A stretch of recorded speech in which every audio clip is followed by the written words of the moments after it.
Dos premios Nobel europeos han revolucionado la medicina contemporánea. El alemán Robert Koch, que descubrió el bacilo de la tuberculosis, y el británico Alexander Fleming, que descubrió la penicilina.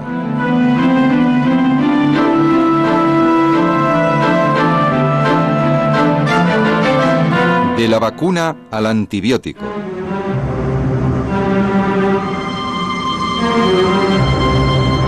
Durante siglos, los hombres han vivido en la angustia de las epidemias que diezmaban los continentes.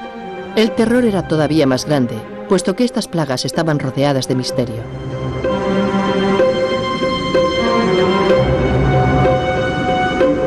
A principios del siglo XVI empiezan a tenerse ciertas sospechas. Se imaginan unos pequeños gusanos con alas. Y Paracelso habla de pequeños gérmenes vivos, pero ¿cómo conseguir la prueba? Los microscopios todavía no existían en aquella época. A finales del siglo XVII, un precursor holandés se apasiona por la óptica. Multiplica las lentes y consigue observar en el tarro dental pequeños animalículos de encantadores movimientos. 50 años más tarde, el italiano Spallanzani conseguirá aportar un nuevo eslabón. Conserva caldo de carne en unos frascos y constata que los gérmenes solo aparecen cuando el frasco está en contacto con el aire. Deduce que son los gérmenes del aire los que han alterado el líquido y refuta la tesis de la generación espontánea. En aquella época se creía en efecto que la vida aparecía espontáneamente. Spallanzani también consigue aislar un solo microbio en una gota de agua y observa que se divide dando nacimiento a 2 y luego a 4 descendientes. Es la división por escisiparidad. La caza de los microbios. Pero estos descubrimientos se quedarán aparcados hasta la invención del microscopio cerca de un siglo más tarde. Un instrumento que permitirá observar el amenazante mundo de los microbios, es decir, de las bacterias y los hongos de tamaño inferior al micrón. Un hombre de estatura media mide 1,70 m. La pulga mide 1 milímetro. La célula 100 veces menos y el microbio 1000 veces menos. En cuanto al virus, mide 10 milésimas partes de 1 milímetro. Y fue entonces cuando Robert Koch... Todavía no. Primero estuvo Louis Pasteur. En 1865, Pasteur decide verificar la tesis de Spallanzani. Estudia las fermentaciones, los azúcares de la fruta que se transforman en alcohol, el vino en vinagre, la leche que se cuaja.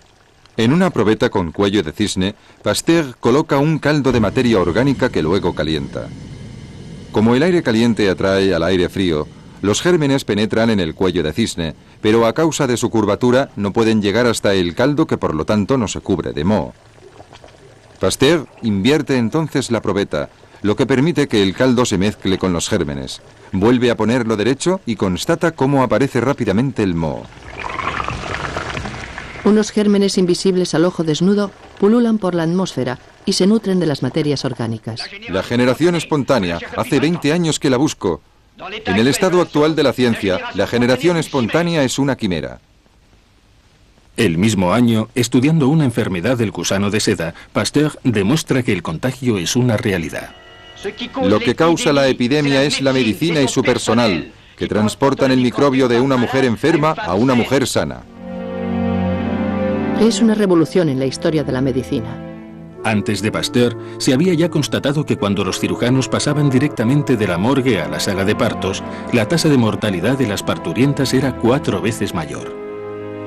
Pero hubo que esperar hasta tener una prueba científica para que se adoptaran medidas de higiene. Por fin, los médicos empezarán a desinfectar sus instrumentos y a lavarse las manos. En la época en que Pasteur hace estos descubrimientos, Robert Koch es todavía un estudiante. Tiene 22 años y cursa sus estudios de medicina en la Universidad Alemana de Göttingen. Su padre es administrador de minas, su madre ha criado a 11 hijos y la pareja lleva una dura carga a sus espaldas. A pesar de las dificultades económicas, Robert es un estudiante brillante. Naturalista apasionado, ocupa su ocio en la observación de las algas de los pozos y turberas. Le gustaría dedicarse a la investigación, pero su situación económica no se lo permite. Al finalizar sus estudios, se casa con una joven sin fortuna ni relaciones, Emmy Fratz.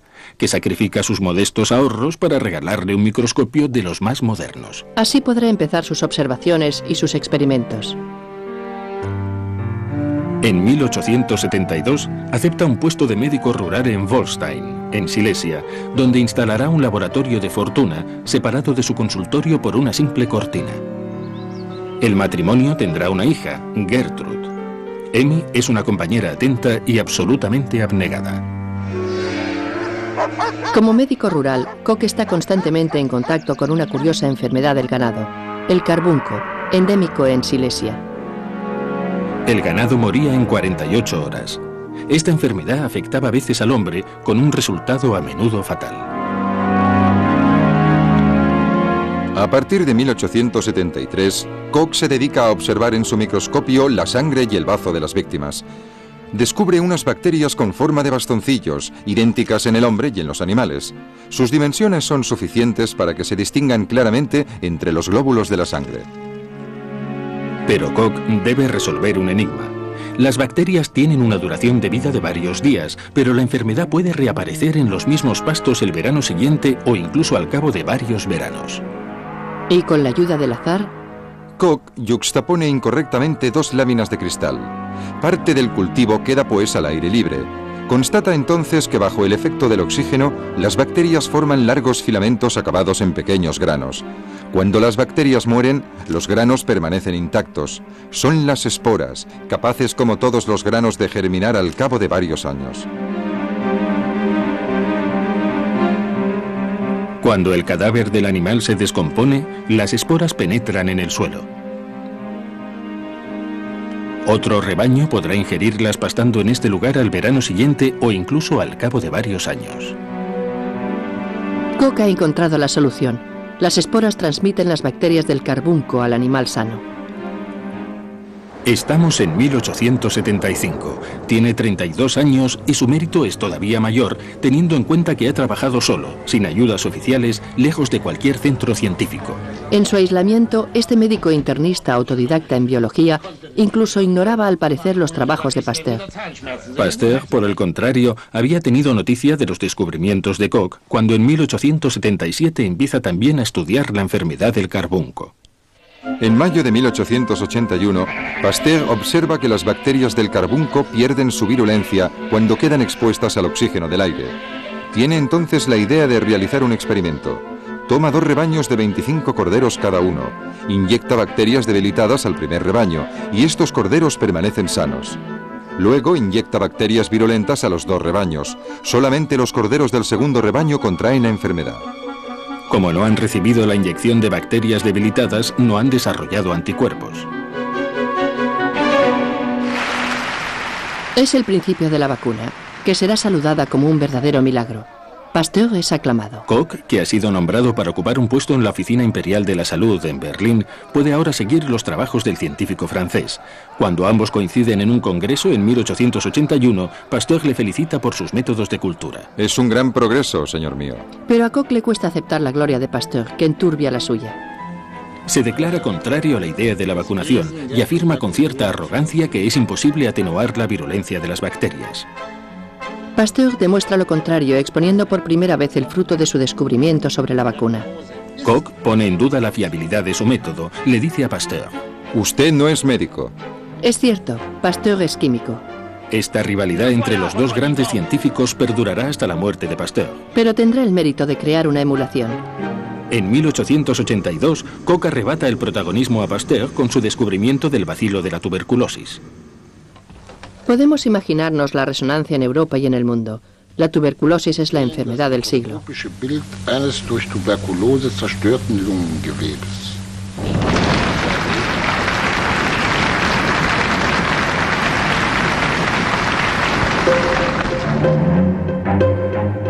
Desde los tiempos antiguos, el cólera había quedado confinado en las fronteras de la India.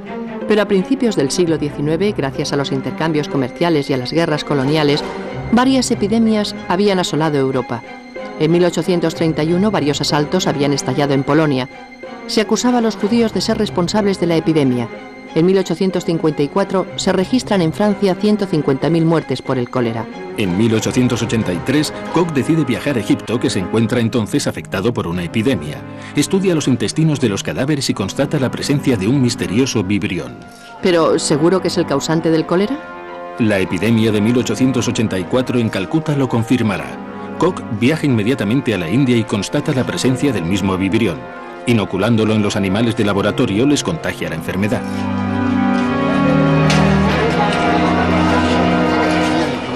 De regreso a Berlín, el canciller Bismarck en persona le invita a una entrevista para que le informe de sus experimentos.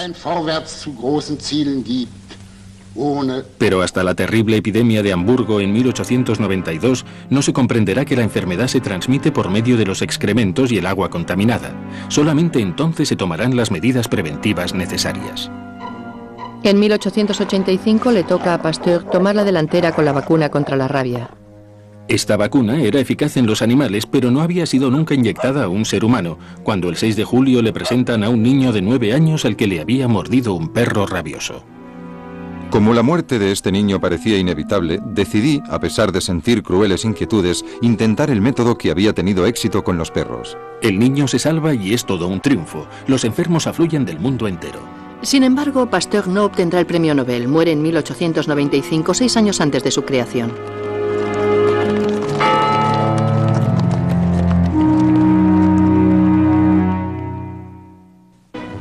Koch se encuentra entonces en el apogeo de su carrera. Con 53 años, vuelve a contraer matrimonio con una joven de 20 años y se va a los trópicos en viaje de luna de miel.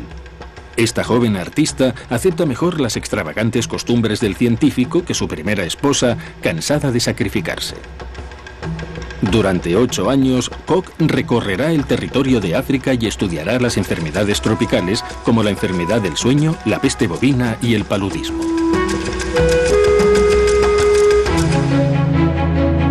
En 1905 recibe el Premio Nobel de Fisiología y Medicina.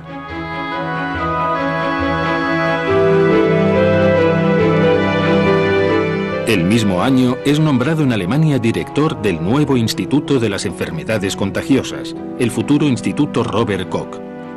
Los gobiernos extranjeros no cesan de solicitarlo.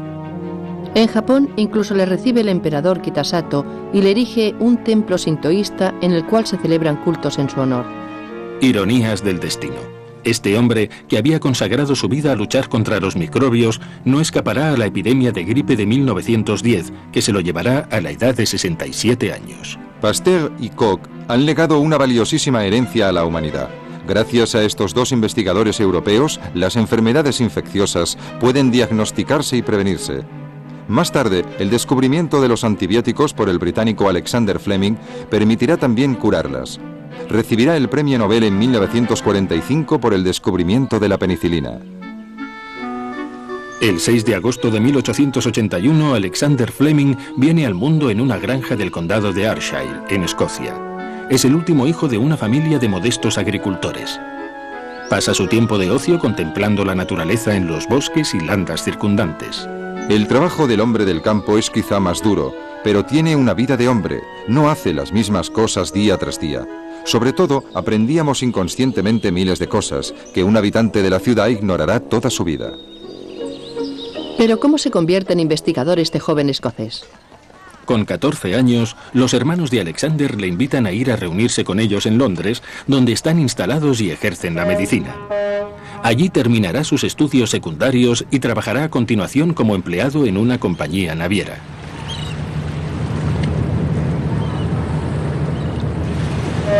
¿Y es entonces cuando le sonríe la suerte? Tiene 20 años cuando una herencia le abre las puertas de la universidad. Alentado por sus hermanos, decide estudiar medicina. Elige inscribirse en la facultad del Hospital de St. Mary tras haber jugado un partido de waterpolo contra el equipo de este establecimiento, seducido por su espíritu deportivo. El azar hizo bien las cosas, puesto que allí encontraría a un eminente profesor, Sir Almroth Wright, y se convertiría en su discípulo. Estudiante apasionado y muy brillante, acumula todos los premios concedidos por la facultad. En 1906, tras varios años de prácticas en el hospital, consigue el título de doctor en medicina. Tiene 25 años. Se integra entonces en el laboratorio de su profesor y maestro Almroth Wright, al que profesa una profunda admiración. Wright se define a sí mismo como vacunador. Cuando el cuerpo es atacado por una enfermedad y consigue vencerla, guarda en su memoria el método de combate y podrá resistir un nuevo ataque de la misma enfermedad. Es el cuerpo del enfermo, sobre todo, el que debe desarrollar sus propias defensas inmunitarias. La herencia de Pasteur es evidente. Tras recibir su Nobel, Fleming, un hombre tímido y sumamente modesto, confesará: No soy nada sin Pasteur.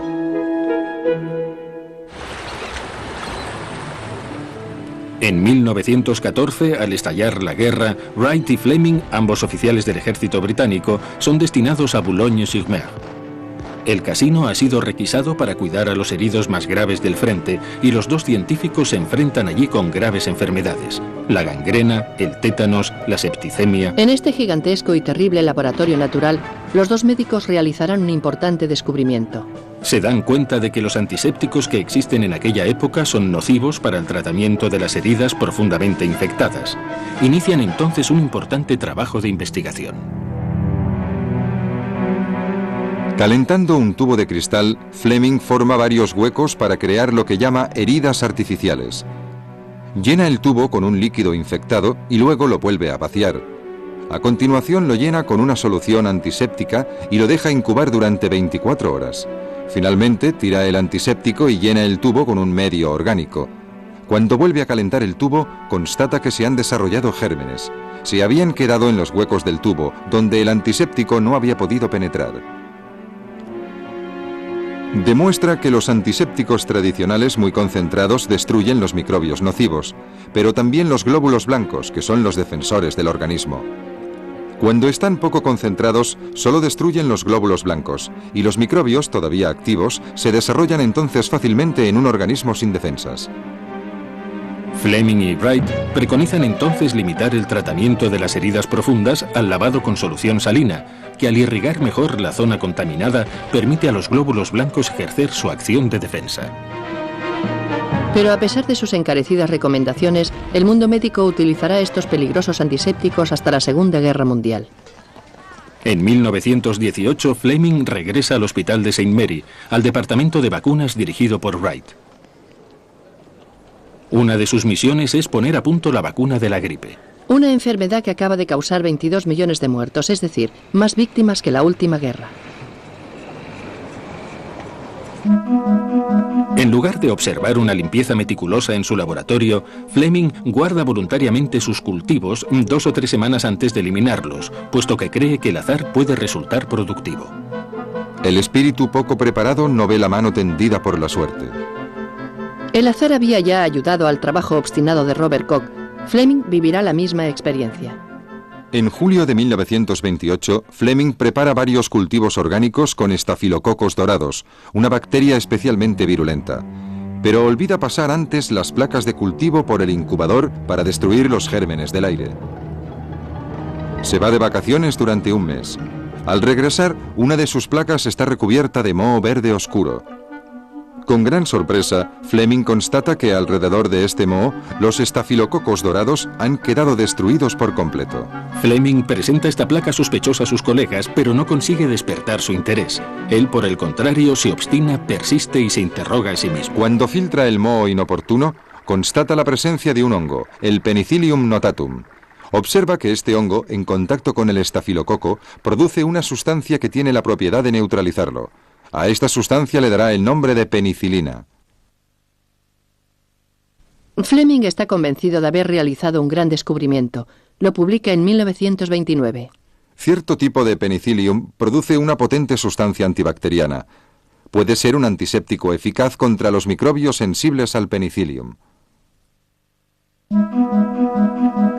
La aventura de la penicilina hubiera podido empezar en 1929 y evitar numerosos fallecimientos, pero habrá que esperar 10 años para que este primer antibiótico se abra paso de forma definitiva. Los científicos siguen reaccionando con indiferencia incluso cuando Fleming interviene en un congreso de medicina en 1936. He hablado de la penicilina, pero no he sido suficientemente elocuente. Nadie le ha prestado atención. Las cantidades a invertir en esta investigación son considerables. No tiene los medios para contratar a los químicos que habrían podido ayudarle a aislar y estabilizar esta intrigante sustancia.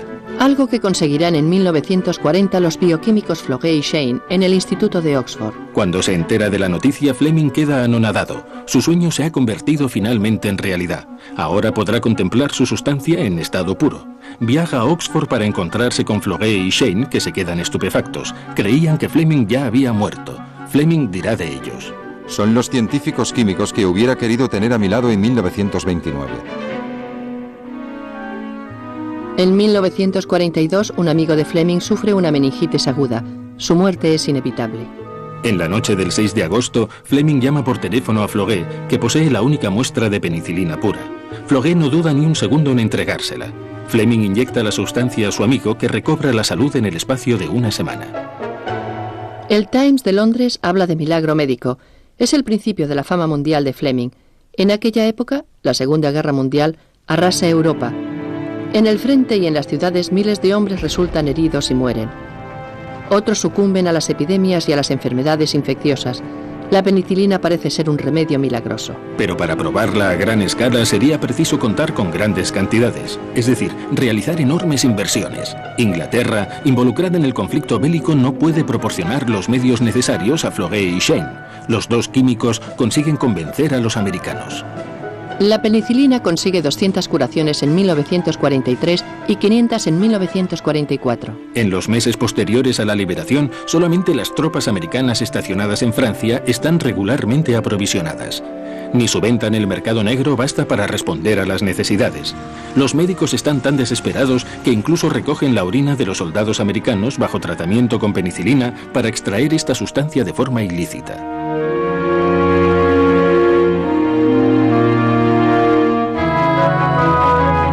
Cuando Floguet, Shane y Fleming reciben el Premio Nobel de Fisiología y Medicina en 1945, la penicilina está considerada como el medicamento más importante de todos los tiempos.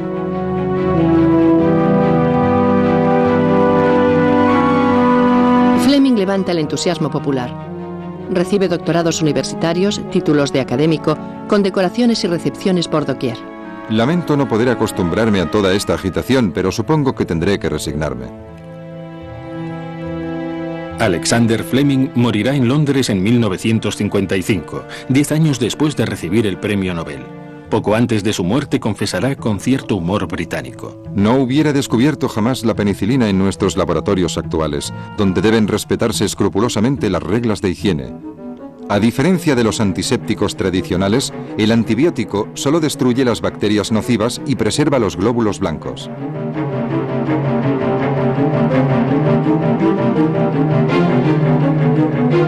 La penicilina es por lo tanto el primer antibiótico.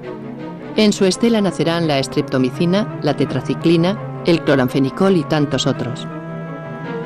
La mayoría de especies bacterianas responsables de los estragos epidémicos pueden por fin ser controladas.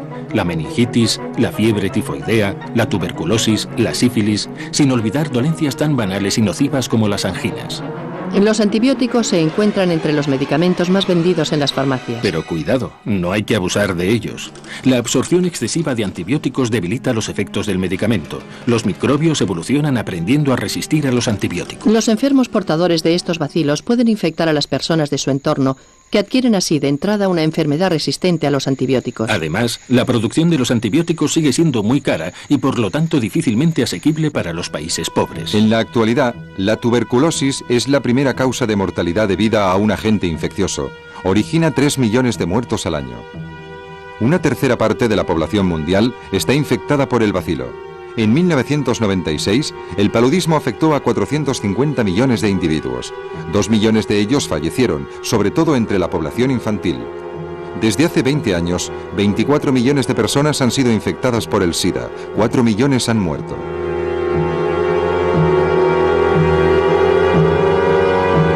El planeta se ha convertido en una vasta aldea global, donde los intercambios rápidos y frecuentes facilitan la transmisión de las enfermedades infecciosas. Se impone, pues, una acción urgente y de gran envergadura. La biología y la medicina moderna han nacido en Europa. Pasteur era francés, Koch alemán y Fleming británico, Pero aunque las vacunas y los antibióticos prolonguen considerablemente la duración de la vida, siguen siendo un privilegio de los países ricos. Esperemos que gracias a los esfuerzos de la Unión Europea y de los organismos humanitarios, estos tratamientos puedan ser asequibles para todos.